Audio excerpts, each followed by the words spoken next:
Hello hello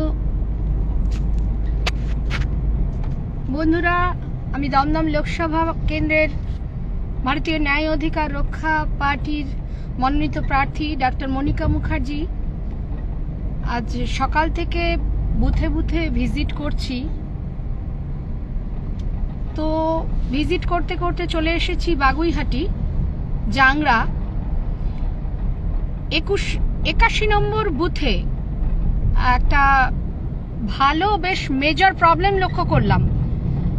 presiding officer যিনি আছেন তার ভার্সনে 1 নম্বর ইভিএম এর বটম কিন্তু অলরেডি অটোমেটিক্যালি প্রেসড করা, এবং উনি বলছেন এটা প্রেসড আর ইজ ডিসঅর্ডার্ড ফর্মে রয়েছে। ওটা নাকি 10-12 জন হবার ভোট হবার পরে পরে ওটাকে ঠিক করতে হচ্ছে। তো ওনাকে বলা হলো যে আমাকে ক্যান্ডিডেট যে ফাইল আছে সেখানে কমপ্লেন লিখতে দিন। তো ওখানে আমাকে কমপ্লেন লিখতে দেয়া হলো না। যে বুথ এজেন্টরা ছিলেন আরো, সেখানে তারা অবজেকশন করলো, না আপনি কমপ্লেন করতে পারবেন না। কেন? আমি বুঝতে পারলাম না আমার কমপ্লেন করার অধিকার নেই কেন। ভারতীয় ন্যায় অধিকার রক্ষা পার্টির দমদম লোকসভা কেন্দ্রের মনোনীত প্রার্থী, আমার আই কার্ডে আমি শো করেছি। আমাকে বলা হলো না আপনি এইভাবে এসে কমপ্লেন করতে পারেন না, অথচ আমাদের রুলস রেগুলেশনে কিন্তু রয়েছে, ক্যান্ডিডেট ফাইল রয়েছে, সেখানে আমরা কমপ্লেন করতে পারি। হ্যালো বন্ধুরা, আপনারা রয়েছেন আমার সাথে? তো আমি তাদের বললাম, তারপর আরেকটা বুথে গেলাম 80 নম্বর বুথে।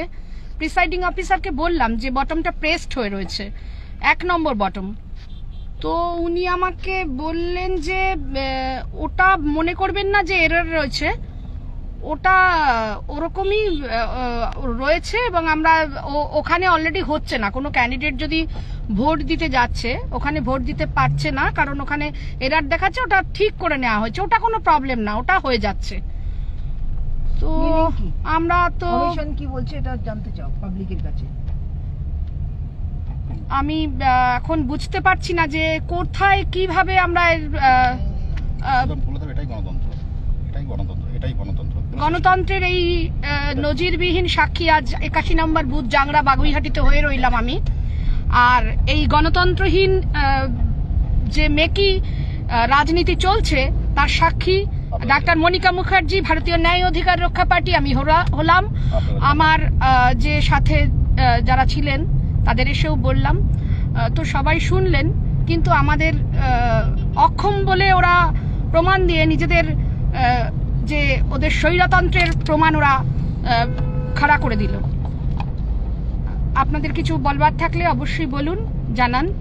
আমি আমার মতামত জানালাম। ধন্যবাদ।